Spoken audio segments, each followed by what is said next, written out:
Hi, welcome to my first YouTube video. This is my life story. I'm going to try not to cry throughout this video.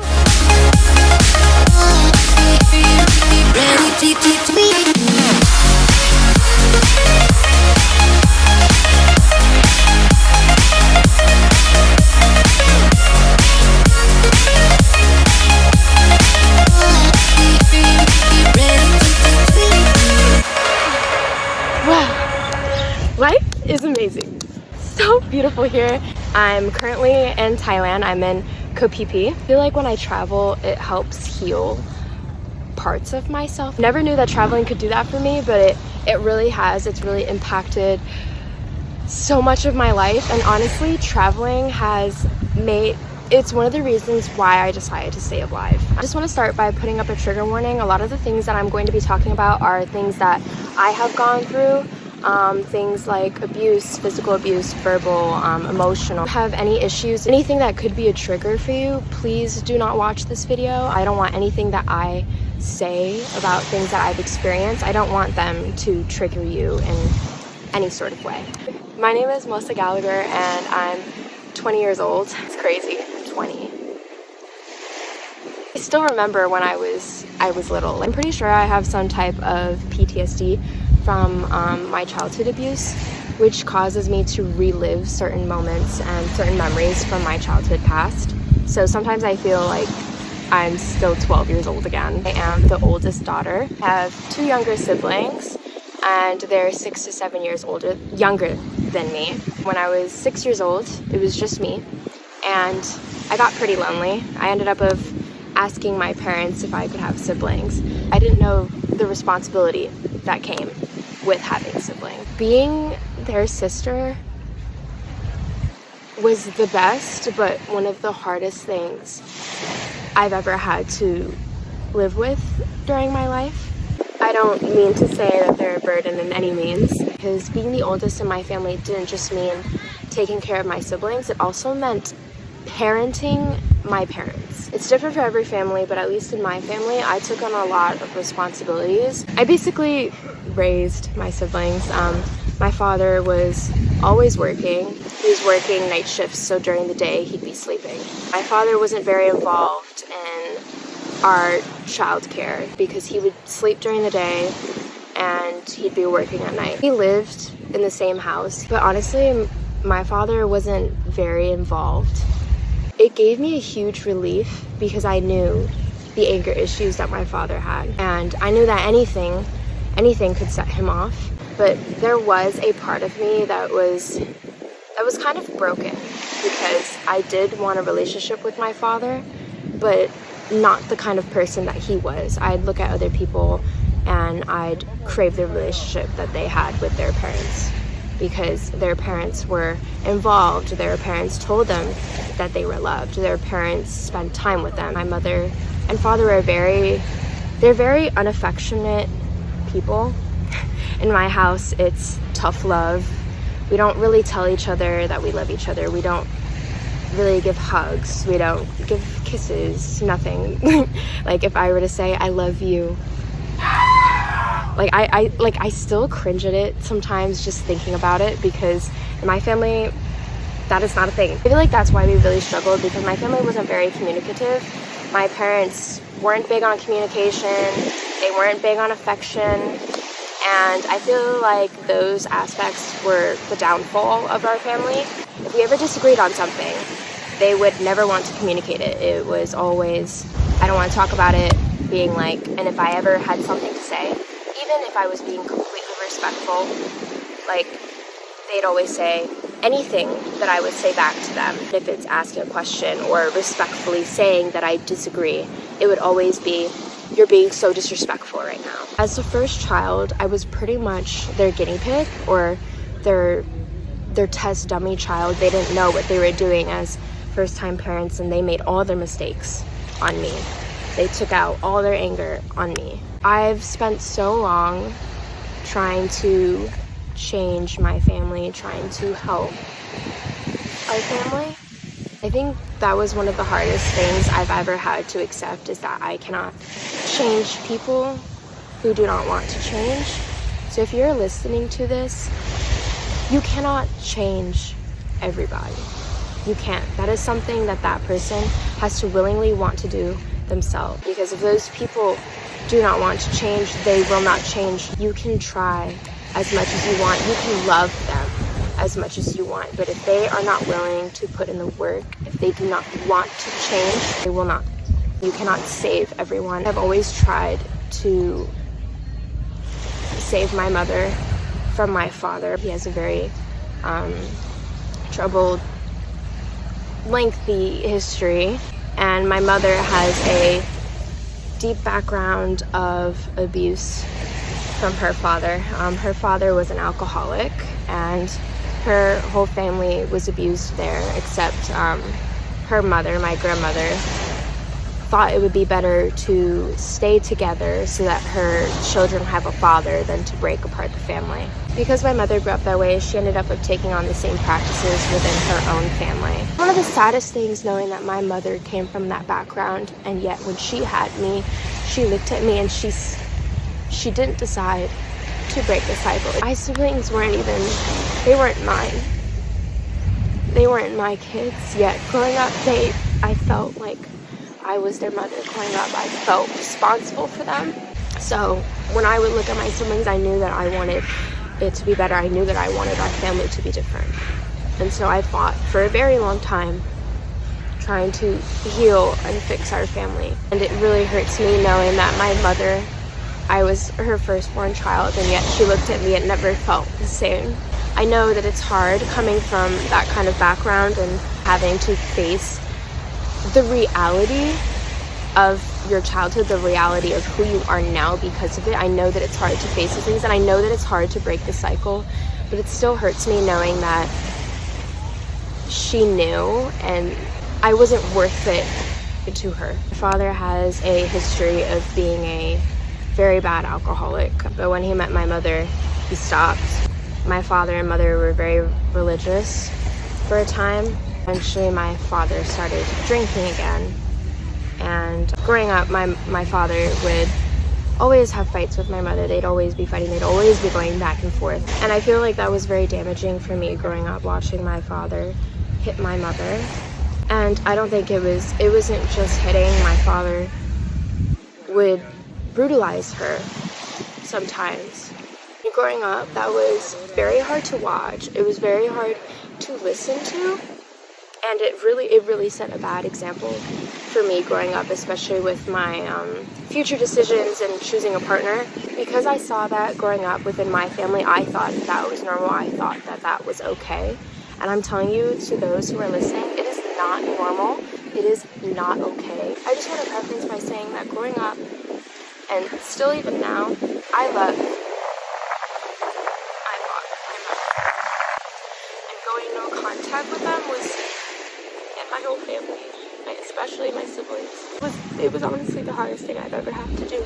I knew that my family was not perfect. I knew. But some part of me hoped that we would get better, that we would improve, and that we would really be a family. And I fought for so long wanting that. For me personally, it was really hard for me to come to terms with the fact that I was being abused. I didn't know that it wasn't normal. I didn't know that other families didn't experience it. Like, I knew that it was bad, and I didn't want it to keep happening, and I wasn't old enough to understand the generational trauma or the reasons why people do things like that. Eventually, over time, my mother stood up for herself by saying that if it happens again, she's gonna go to the police and really press charges and really leave him. It was when she did that my father ended up moving on to hurting me. I'm not gonna go into all of the big specifics of that because I don't want to bawl my eyes out crying in front of this beautiful view. There would be bruises, there would be bleeding. I have this skin condition called dermatographia. So if you write on my skin, it'll become 3D, and then it'll go away after 15 minutes. So whenever my father would punch me, my face would swell up. I thought that every family experienced this. So I went to this Christian camp. I ended up going to this religious, small Christian school. Like, when I say small, I mean 4 people in all of high school, and I graduated from there, and there were only 2 people in my class, including me. So I went to a very, very small Christian school growing up. I feel like my family was the type of family at first to say that they're religious, but not actually go and practice it or even integrate it within the house at home. Going to this Christian camp with my church when I was 12 years old. When I went, I talked to my counselor. Our counselor has to talk to every single one in the cabin, and she had a deep conversation with me. And right before I left for this camp, my father and I had an incident. I was home alone for the first time by myself at night. My father comes home in the morning. My father works nights, so I was there by myself, and it was my responsibility to wake up in the morning when my father would ring the bell so that I could open the door for him in the apartment, because in the apartment we have extra locks on the inside to prevent people from coming in, and they are locks that you cannot open with a key. My father was coming home at 7 a.m. and it was during the summertime, so I was in the bedroom and I had the AC on. So when my father came the next morning, he was knocking on the door and I didn't hear him because the AC was blowing at me like right on the side of the bed. So I was sleeping and I couldn't hear it. I don't know how my father got into the house, but when he came in, he was very, very, very upset with me, and he made sure I knew it. At that time, I didn't really have any technological device, so I couldn't even put an alarm to wake up the next day. The alarm clock that I could have used is something that my father uses to wake up, and he has it like set specifically, so I didn't want to mess with it. So I was really just counting on hearing him wake up and knock in the morning, and because I didn't hear him, he beat me, and I honestly will never forget it. But when I went to that camp, I ended up speaking to one of the counselors there because my bottom hurt so bad. Like the bone on my bottom and my spine hurt so bad from the beating that my father gave me, that in the camp, when we listen to the person talk, we all sit on chairs. It's a huge auditorium and we all sit on metal chairs. And whenever we have to sing, we always have to stand up to sing and sit down, and we'd constantly be doing that throughout the time that they're talking. I spoke to my counselor later on that day asking if I could sit the whole time, because I told her that my body was really hurting, that I couldn't keep standing and sitting up because it was too painful. And that conversation with her ended up resulting in us talking later on, and she was asking me why, and I kept brushing it off. I kept saying, no, it's nothing. I kept downplaying what was actually happening, and she kept asking, and she was like, Melissa, I don't believe you. And I think that's when I broke down crying, and I told her that I disappointed my father at home, told her what he did. And she asked me if it's happened before, and I said a few times, yeah. And she was like, a few. I said, well, it happens a lot, but my father's only disciplining me. For me, growing up, I thought that, I said before, I thought those things were normal, so I thought that it was discipline. I thought that I deserved the things that happened to me. We were talking, I was basically defending my father's actions to her, saying, well, I did this, so this is why he did that. Saying like, no, it's because I was bad, because I made him angry, like I shouldn't have made him angry. Like I was 12 years old and I was talking to this woman, and I can still picture her face, and she told me, Melissa, that is not normal. I honestly broke down crying because it was such a touchy subject for me. I didn't really tell people about what was going on at home. I would tell some of my friends at the time, I would tell them if my father and I fought, but I didn't go into specifics about what happened between my father and I. I didn't really tell them what he would do to me. My mother's famous words, whatever happens in the house stays in the house. It was never supposed to go and tell other people about our life, tell other people about our family, because she knew that if bad things happened and I told other people, then something could happen. And so it was always, whatever happens in the family stays in the family. But honestly, that whole phrase is just a huge cover-up for abuse. Conversation with her sparked the beginning of the hardest period of my life. She was arguing back and forth with me, trying to convince me, saying that what's happening to you is not right. It's not discipline, that's abuse. And honestly, I have never heard that word before. I never heard the word abuse. I was very sheltered growing up, going to that small religious Christian school, and I had no life outside of the school. I had no life outside of church and outside of home. So I was very sheltered. I didn't know what was normal for other people's families, really. I remember begging her because she told me, Melissa, I need to report this. I'm legally required to report what you just told me. And once again, I was very sheltered, and I didn't even know what was happening to me was that wrong. And I didn't know that people are required to report those things. I literally begged her, crying, and I said, please don't say anything. Like, I lied about everything, and I was begging her not to say anything because I knew what was going to happen the moment my father went out. She told me that she was required to say something, and she did. My abuse was reported.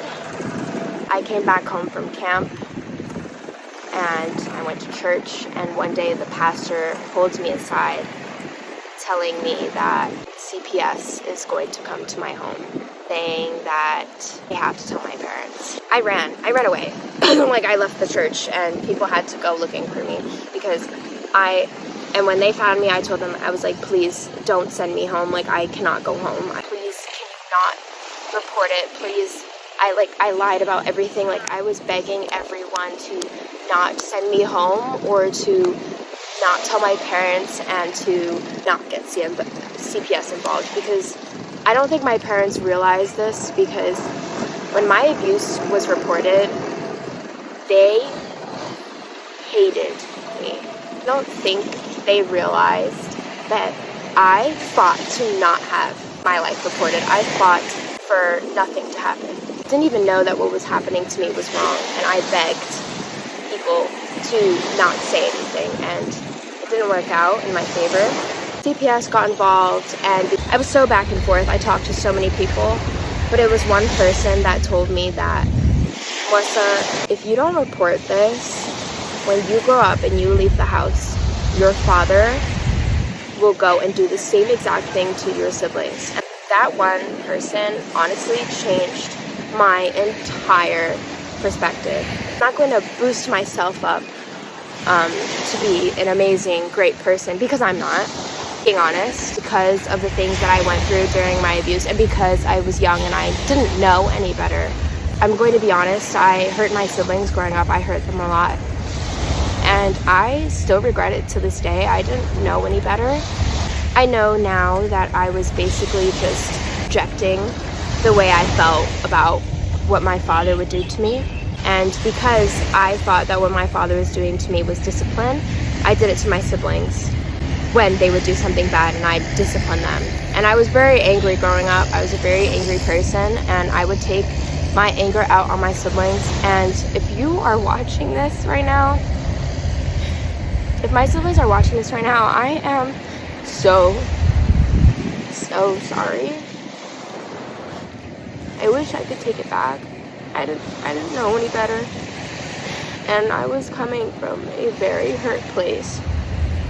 It used to break my heart growing up, because I used to ask my mother and my father, I used to ask them, saying, why does daddy do that to me? Why does he hurt me? Why does daddy punch me? And why doesn't daddy do anything to so-and-so? And my mother would say, they're too young and they don't know any better. Meanwhile, realistically, when I was that age, my father would go and do the same things to me. One day I was hurting my brother and my sister because they weren't listening to my mother. My mother told them to go do something, and I smacked one of them. I don't know who it was, but I grew up doing that a lot to them, and I fully regret it to this day. Like, I take full responsibility for that, and I still regret it, but I hit one of them. In my head, it was discipline, and from what I was taught growing up is that when you do something wrong, you get disciplined by being hurt. And so that's exactly what I did. And I remember my father and mother would tell me to stop all the time, and I'd tell them, how come you're hitting me but you're not hitting them? It never made sense to me. I always thought that my family hated me. But then when my father got so mad at me that one day because I hit my brother, my sister, I'm pretty sure it was my sister. So he brought me into his room, and my father was a very, very big man. He'd always get up in my face. It was very intimidating to me.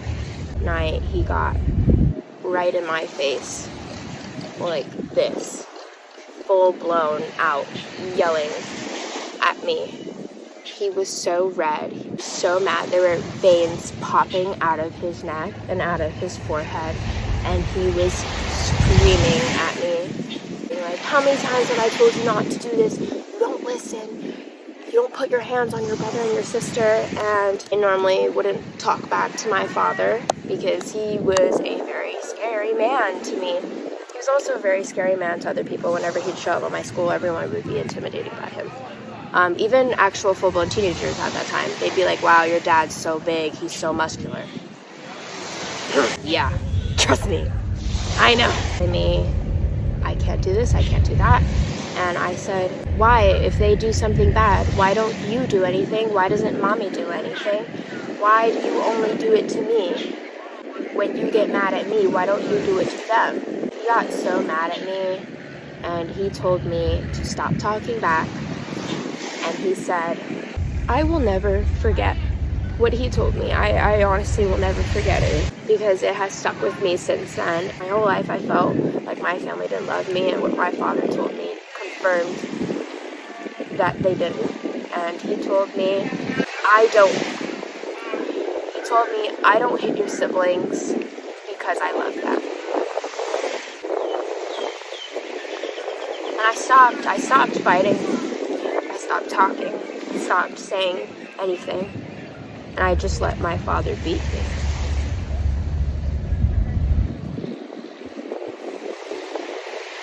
But it was different that day because he was so enraged. He was so mad. I don't know if he had other problems going on at that time at work. That day he choked me and my vision went black. I don't remember, like, for a bit, like, everything went black, and then all of a sudden, like, I woke up to him punching me, and yeah, always the ear grab too, and twisting my ear, telling me that he was gonna rip my ear off. I didn't want to report my abuse at all. I tried not to. Even when CPS got involved, I told them to please just go away, and that lady telling me that my siblings would get hurt if I ever left, I didn't believe her. And I told her no, like, my father would never do that. My father told me that he loves my brother and my sister, so he would never hurt them. And that he only hurts me because he doesn't love me. It broke my heart telling her that because I didn't tell anyone that. She told me that when I leave, one of my siblings will take my place. Only 12 years old. But it was in that moment when she told me that I said no. And I feel like that's what really breaks my heart about my life, is that my mother couldn't do the same for me. My mother fully knew what was going on. She even participated in some of it, participated as in encouraged my father to do that. He would take me to the bedroom and do it there. But you would hear me screaming in the house. You would hear me crying. The fact that she knew and she never did anything. But when that lady told me that my father would move on to my siblings, I said no. I said, he wouldn't do this. And she said, yes, he could. When you're gone, they could easily take your place. And it was in that moment that I realized how much I loved my siblings, even though I would discipline them because I genuinely thought it was discipline. I thought that it it was normal. I thought that when people don't do as you want, you hurt them. And so that's what I did. I deeply apologize for that if you're watching. I feel like sometimes you do watch my stuff, but we just don't talk to each other. If you are watching this, you are the reason why I reported my abuse. Why I actually intentionally reported it. If it was just me, I didn't want to report it. I would have rather kept living with that life because I didn't want our father to get mad at us. But the minute that she told me that you could get hurt by him, I said no. And at 12 years old, I decided to protect you. They were 6 and 5 years old. They were too young. My mother told them to lie to everybody. My mother told them, and she told me too, she told me that because I reported my abuse, my father was going to go to jail, saying that I ruined the family, saying that we would be put into foster care. It blows my mind how my mother wanted to sweep everything under the rug just to keep some family together that was already broken. That's when I decided to change my story with CPS, and I told them what happened, but I asked them not to remove us, not to give my father a chance. Maybe everything will be different. My mother has been saying that he could go to jail or that we'd go into foster homes, and I don't want to ruin my family's life. And they evaluated everything because my story changed. In the beginning, I was lying to them, saying that no, nothing happened. Everyone was lying. But then when that lady talked to me, I changed my story and I told the truth. And I think it's because I wasn't as credible enough that my father only got anger management and I was sent to therapy. But honestly, I only went to one session. And then after, my mother was like, you don't need this. Literally. But I didn't even like my therapist, though. That was the only time I've ever gone. I don't even know if it was therapy. They called it counseling, and my father finished anger management. But ever since then, my father was warned not to touch me again, because if it did, and another CPS story would come out, then he would lose his family. So my father is very cautious with me. He couldn't do physical stuff to me anymore, but the verbal, the psychological, the emotional was all there. Other phrase that will always stick with me was the fact that my father and mother were talking, and my father expressed how much he hated me. I was 12 years old, listening in through the wall into the other bedroom, and I heard my father say the words, I effing hate that kid. And those words break my heart till this day. Growing up, I always wanted to be loved, and him saying that really, really hurt me. But ever since my abuse was reported, it honestly didn't really help much of anything. If anything, it made my family hate me more. Maybe there were some blessings in disguise. Maybe it was beneficial for me because my father didn't physically hurt me anymore, but my whole family hated me. Like, when I say my whole family, I just mean my 2 parents. I felt very unloved. I felt hated. I felt really hurt because not only was I physically abused growing up by my father, but my mother protected him. There would be times when they'd fight. He stopped being physical with her for a long time, but then there'd be certain incidences where he'd do it, and those instances, she'd be like, that's it, I'm done. I'm leaving you and I'm taking the kids. I'm filing a police report. But then the next day, or even like the next few days, she'd be cooking him a meal, putting on a plate and serving it to him. In my family, it was like that. My father didn't really ever cook. He only cooked on like special occasions or like a barbecue. Then my father would cook. Other than that, no. It was always my mother cooks. She takes care of the house. She takes care of the kids. She serves him his meal on his platter. And then later on, my mother ended up doing all of those things and working.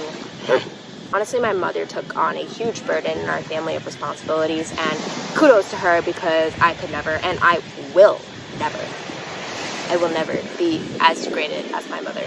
There were so many times where she wanted to leave. She tried to leave. My mother had some psychotic episodes where she mentally couldn't handle it. Sister and I were trying to intervene, trying to help her, she was gonna run away and leave us, and I was like, what the hell? Like, I was like, you're gonna leave us? Why aren't you taking us with you? Like, what's going on?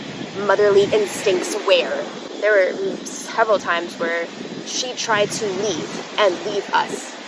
I was in and out of the house growing up. There were many incidences where I could not stay home. Either my father physically made me leave. I always hated it. It always made me so mad because every single time these incidences would happen, it would never happen during the summer. It would never happen where it'd be okay to sleep outside. It would always happen during the winter time. So I'd be hustling out with a jacket, being freezing cold, like trying to sleep on like some hidden sidewalk where no one would see me, or sleeping in someone else's, is that a crab? Or I'd be trying to sleep in the hidden parts of another building. There were moments where I had issues with my mother, and she told me that she wished I was never born, because I always used to fight with my mother, saying, why didn't you protect me? Why weren't you there for me? Why didn't you help me? I always come and I help you when he does something to you. I always intervene. I am there for you after he does something, or when he's doing it, I tell him to stop. I get in the middle. Why didn't you do that for me? And whenever I had an issue with my father and she was there and she knew about it, I'd be like, why are you with him? Why are you doing this to us? Would always try to advocate for me, for her, for my siblings, and she just never could leave him. I think that's what people don't get sometimes. My mother is a victim of her own childhood abuse, but she also made me a victim. She is also in the wrong. I understand why it was hard for her to leave, but at the end of the day, you have to protect your children. You can get a new man. You can't just go and replace your kids. Replace any man. Never, ever, ever forget that. I hope my boyfriend's not watching this. Don't watch this part. If you're watching, don't watch this part. Don't watch this part. Just skip ahead. But men are replaceable. If you are in a bad situation, there was always something better. Just know that. Yeah, I was in a bad, toxic relationship because I didn't have a good role model growing up. But there are so many things that I could cover about my life. Honestly, I have talked all the way until it got dark. That's concerning. That's concerning. I can never just shut up. There are so many things that my life situations have taught me, and I hope that I'm able to make more videos that will help you learn more things about yourself or learn more things about life in general. I think my next video will be my being homeless, because I was homeless at 18. Yeah, that's not funny, but for some reason I joke about it. Thank you so much for watching. I hope you subscribe to my channel, and I hope that my channel is able to help you heal, and I hope that maybe we can even heal together. Like, oh my god, it's a cat. Oh my god, it's a cat. Oh my god, it's a cat. I can see it. Oh, I'm so sorry. Instant heart attack. I thought someone just came up from behind me. Poor kitty. I think I traumatized the cat. I am so sorry for scaring you. You are so adorable. Isn't she adorable? Oh, cute baby.